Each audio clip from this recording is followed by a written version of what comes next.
And without probing too far, as simple as you go, are you okay? Yes. And you do a pause to say, are you okay? Genuinely ask the question, what can I help? And we can solve this together. That's how you build loyalty. That's how you build commitment and motivation to execute the strategy and idea and to make things happen.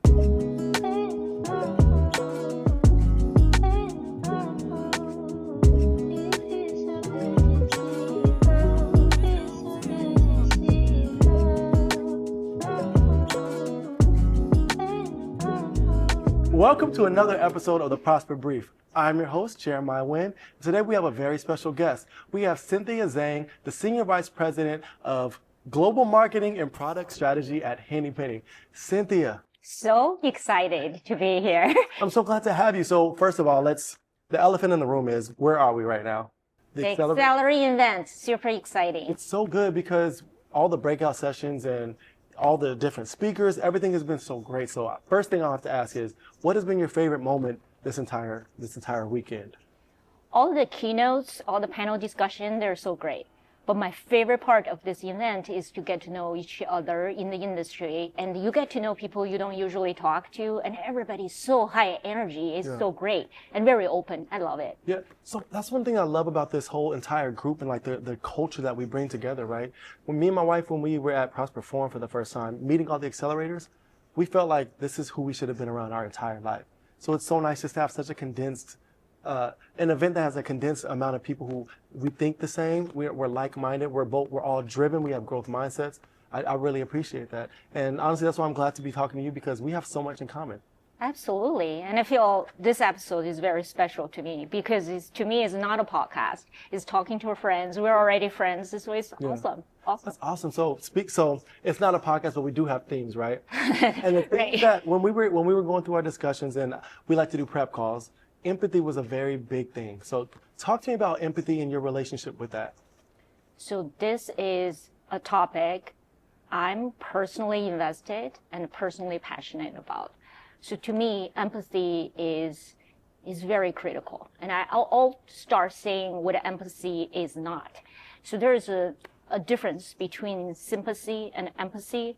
And a lot of times people confuse those terms together. Yeah. To me, they both started at the same place, meaning you have to listen first, you have to understand first, and then you can take that understanding to understand the other person's challenge and opportunities.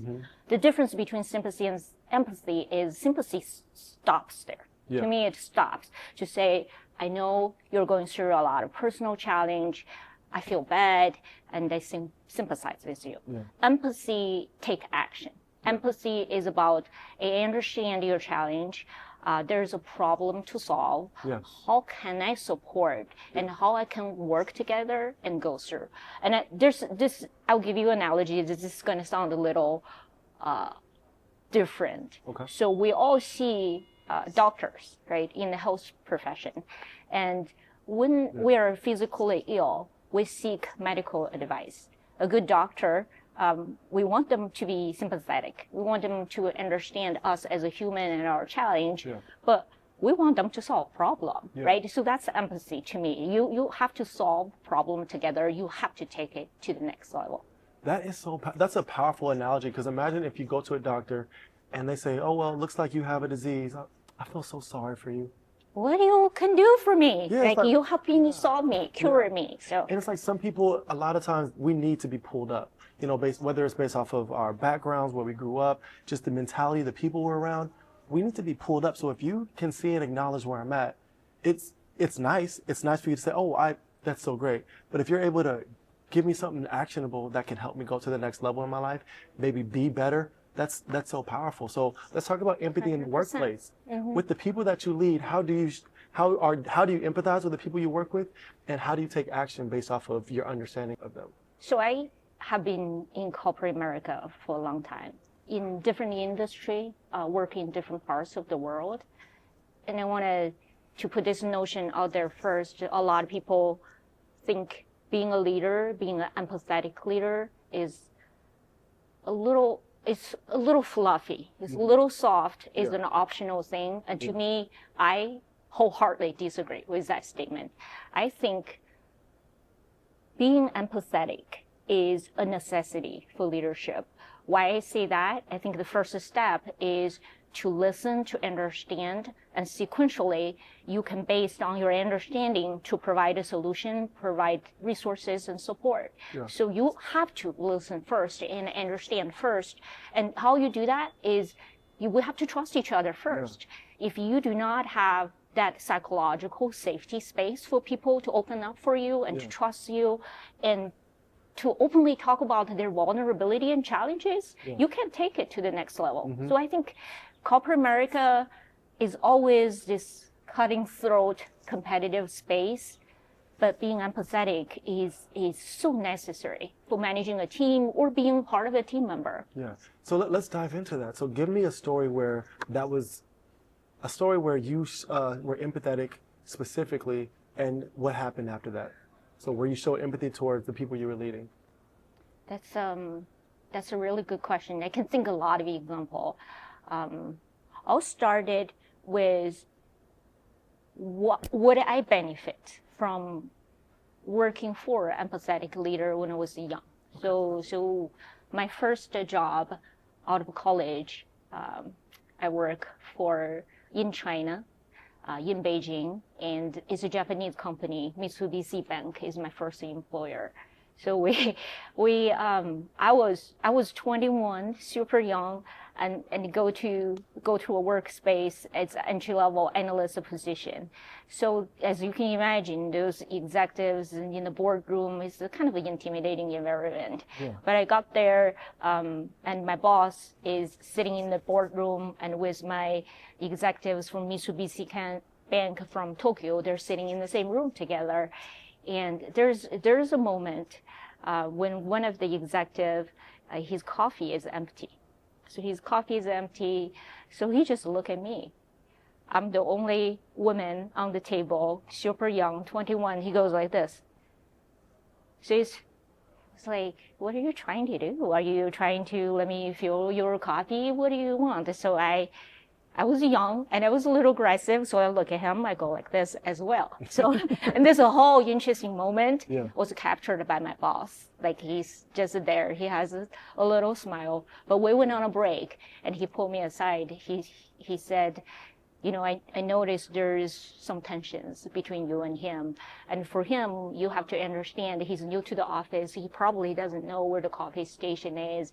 Assume good intent. Maybe that's what he need your help on, and for you, it's unfair for you to think he treated you differently, is not fairly, so you should talk to him. So I think sometimes empathy is about observing the room, understand and aware of the situation, and just provide some guidance to people. And that moment to me is 20 years ago, still very vivid to me in my memory. I really love that because it reminds me accountability.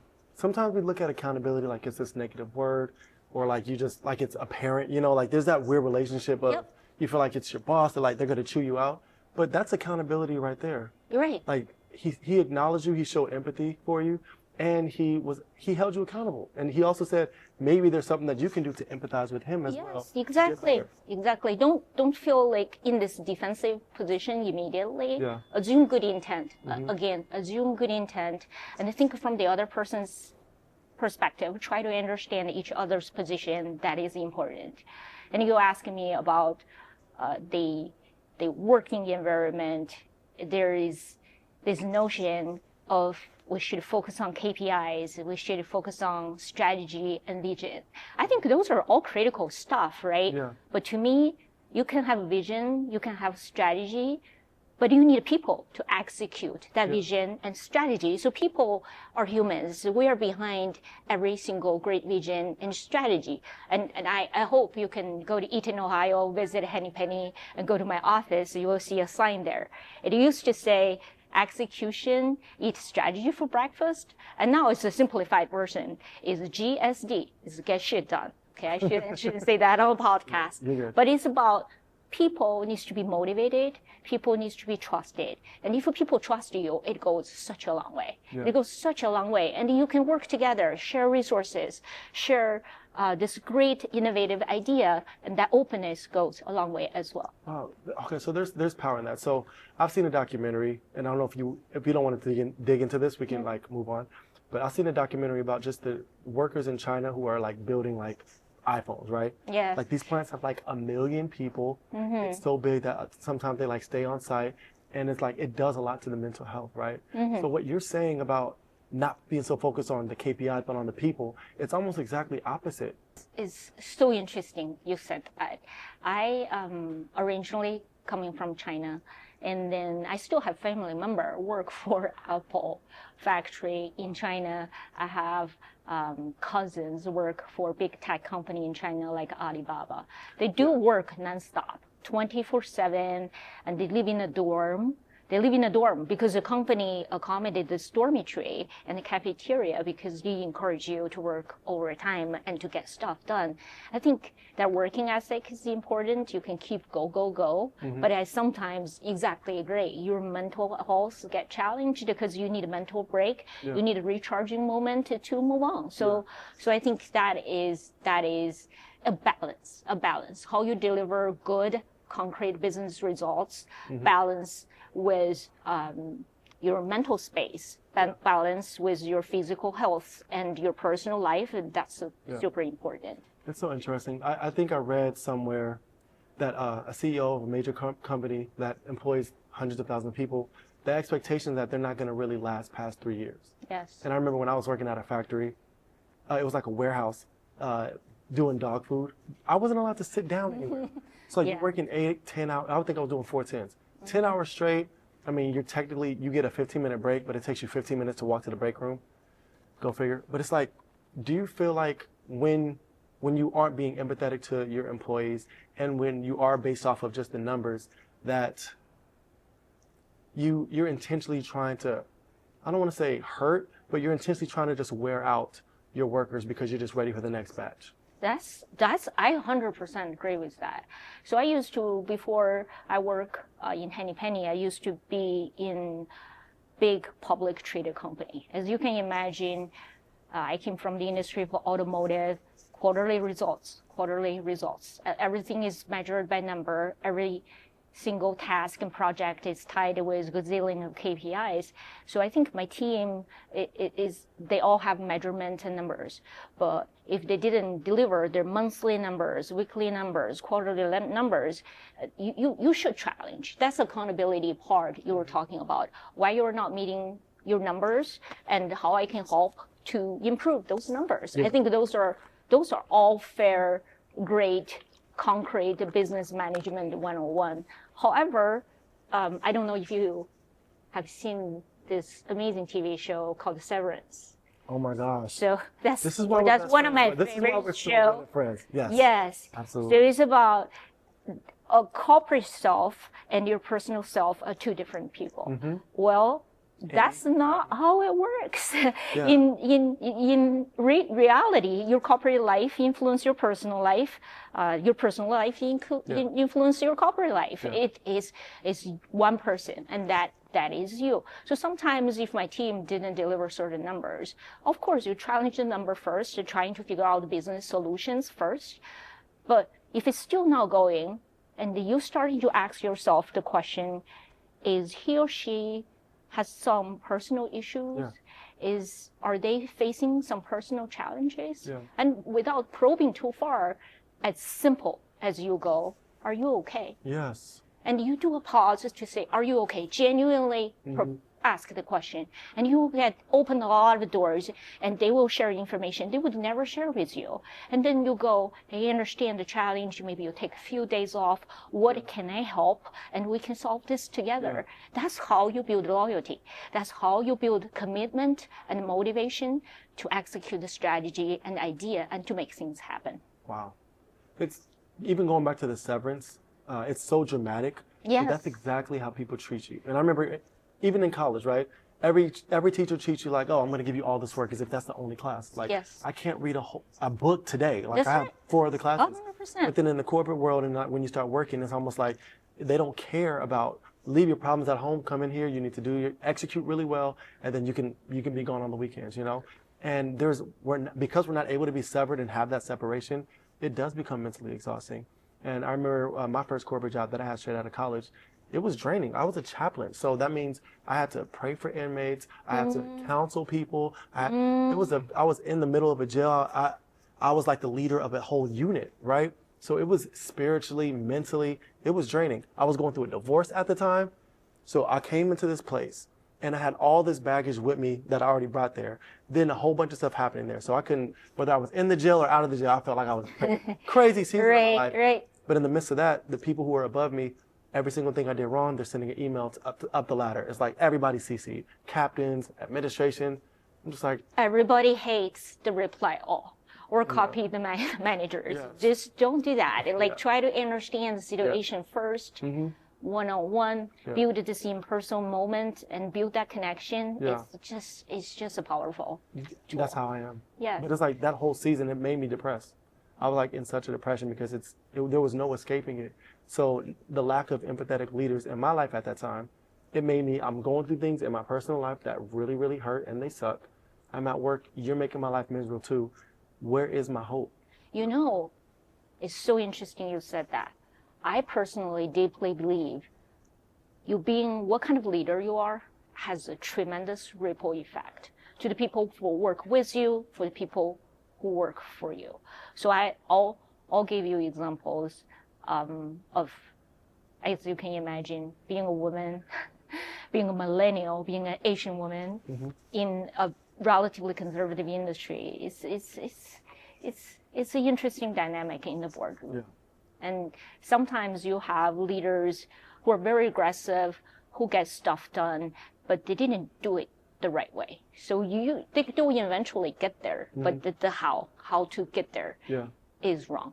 So as they went in with one single point of view, they already made up their mind and they're not open to different opinions. So that's the kind of leader that shut everybody down. Because I remember I work with leaders like that and on the same table, and when they are, you can observe that's the kind of leader they are. The ripple effect it creative is a negative ripple effect. So what you do is, I remember myself saying, fine, let's circle back. I appreciate the input.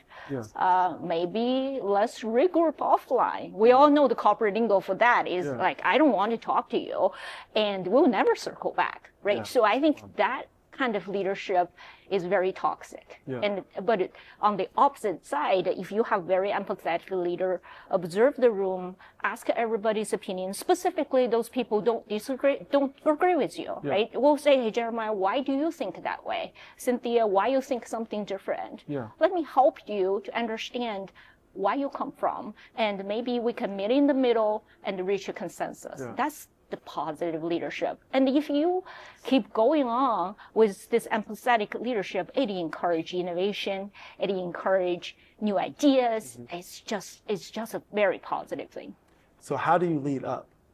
If I love my coworkers, but my manager is like not empathetic and everybody hates the manager, or everybody feels like the manager is oppressive, how can we teach our manager to be more empathetic, or how can we set a different expectation?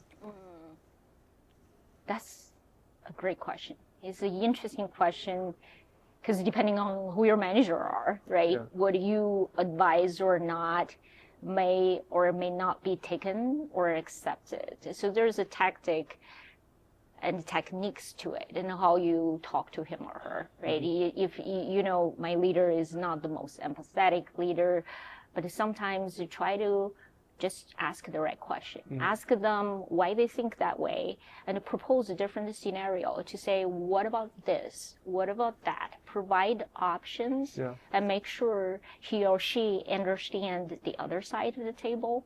And then I think a big moment is mutual. You can't only expect other people to be empathetic and you are not. You have to be empathetic on the opposite and other perspectives. And it takes a lot of efforts to manage up, to your point. But I think with the right level of trust, people will open up and willing to listen. The curiosity is a theme that's been happening at the Accelerate conference. Being curious and working on not assuming intent. What do you think about that? About just the learning not to assume intent based off of if it's somebody who's comes to work angry or upset. Like, what are your thoughts on that? Assuming good intent is a very powerful thing. And I think a lot of cases, if people disagree, they have opposite views and perspective, we as humans tends to get defensive. And a lot of those conversations become more a debate, and who has a stronger voice, who can win the debate. Yes. But the reality of that is, if you have your view, I have my view, we will never make agreement. It's not good for the business to go anywhere. We just get stuck. Yeah. So it's important to open up and I want to bring this notion of vulnerability. I think a lot of leaders is you have to be able to overcome your ego. You have to overcome the fear of saying, I don't know everything, right? And open to this idea of there are people that's younger, that's more inexperienced, but they know more than I do, right? And showing that vulnerability alone can go a long way.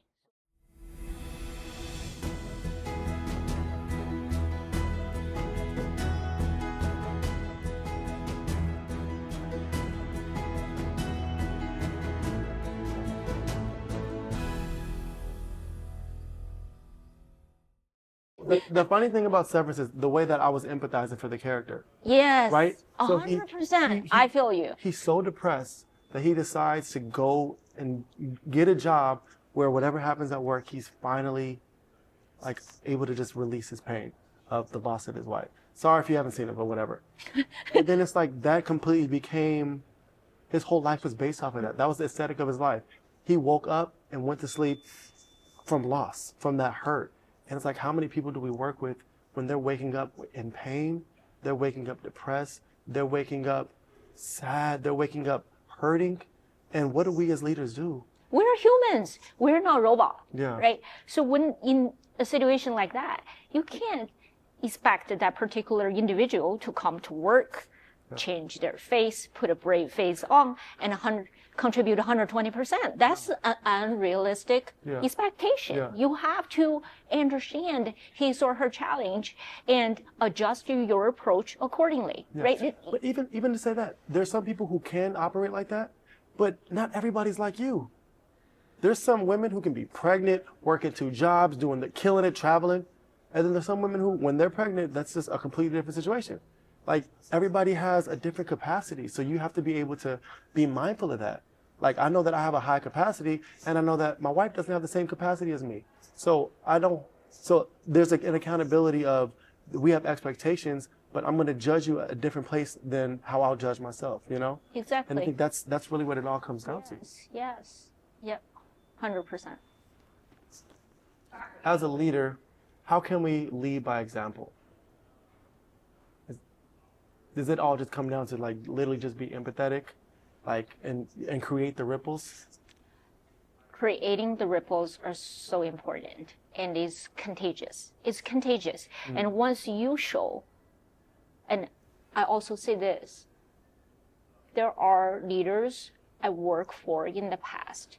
They're trying to be empathetic, but they're not really sincere in being an empathetic leader. So is this a corporate buzzword? I'm trying to be a better leader. I'm trying to be empathetic. Yeah. But let me fake it. You can't fake sincerity. That's like an awful thing to assume it is a real thing. It's not a real thing, but because if you fake it, people can see through it. People are going to not trust you further. So how it's the opposite. So you have to really bring your authentic self and be genuine, be really listening. And you and I talked about this before. Real listening doesn't mean I look in your eyes and I go, this is listening. Or I already made up my mind. I don't care what he's saying. I'm nodding, I'm listening. I'm not truly listening. People catch that. People catch that. People are very smart and they catch that.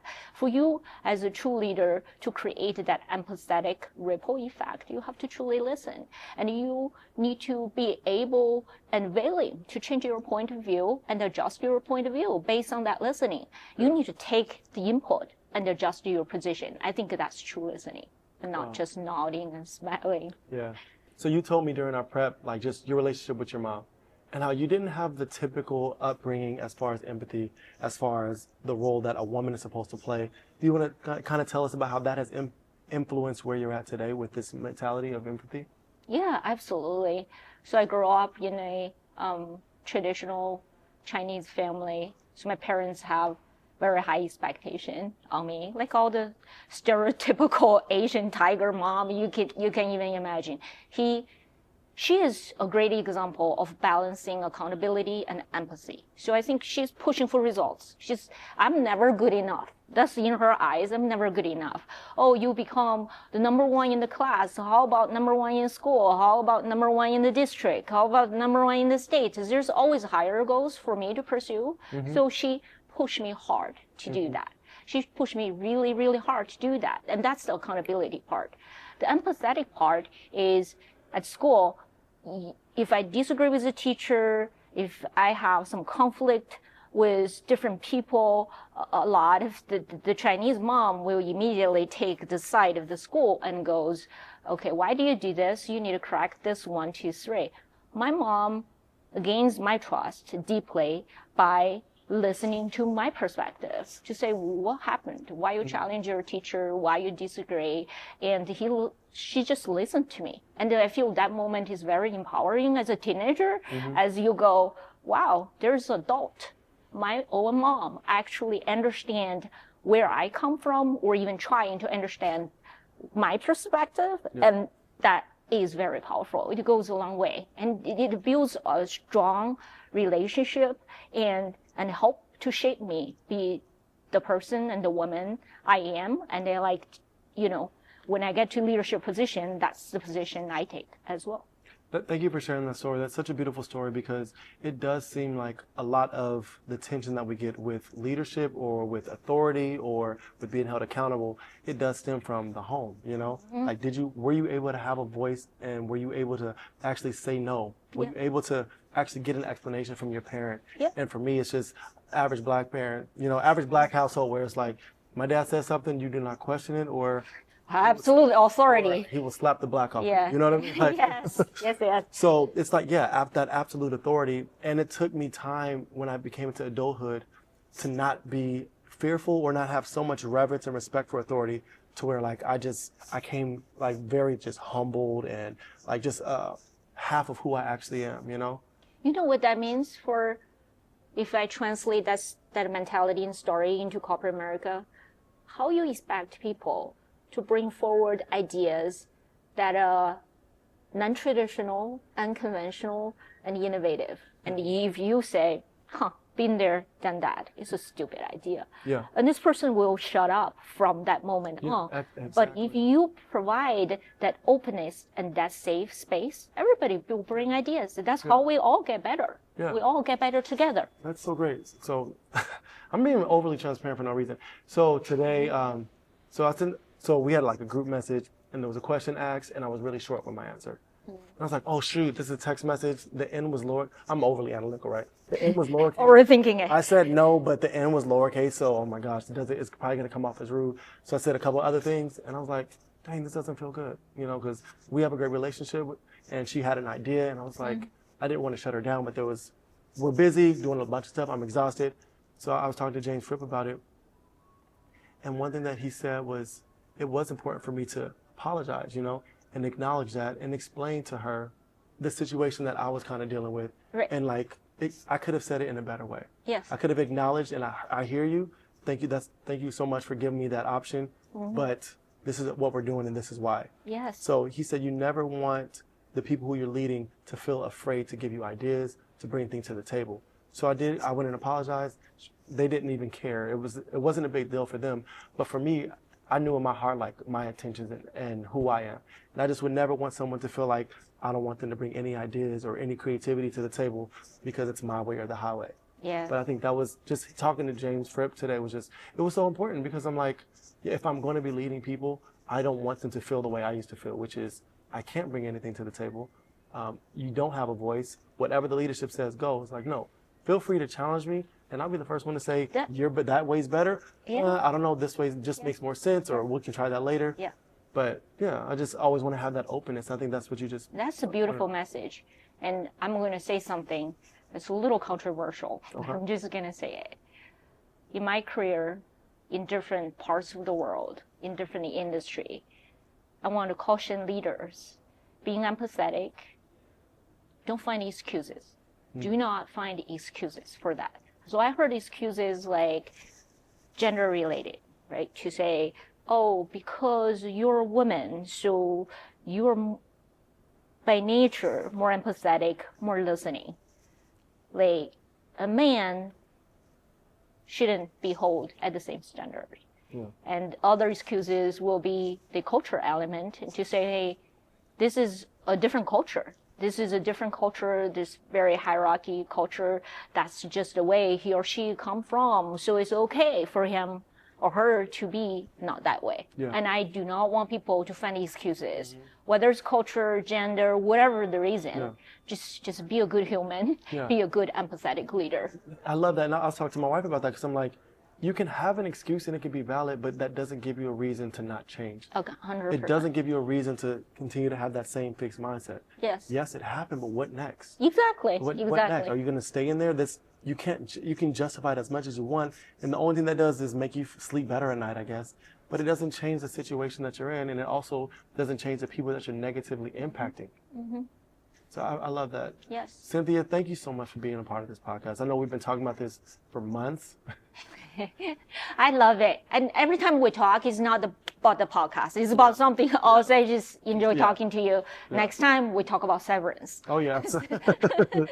All right. You heard it here. So, you guys, I hope you guys are learning to become empathetic leaders. And once again, thank you, Cynthia. Thank you for having me.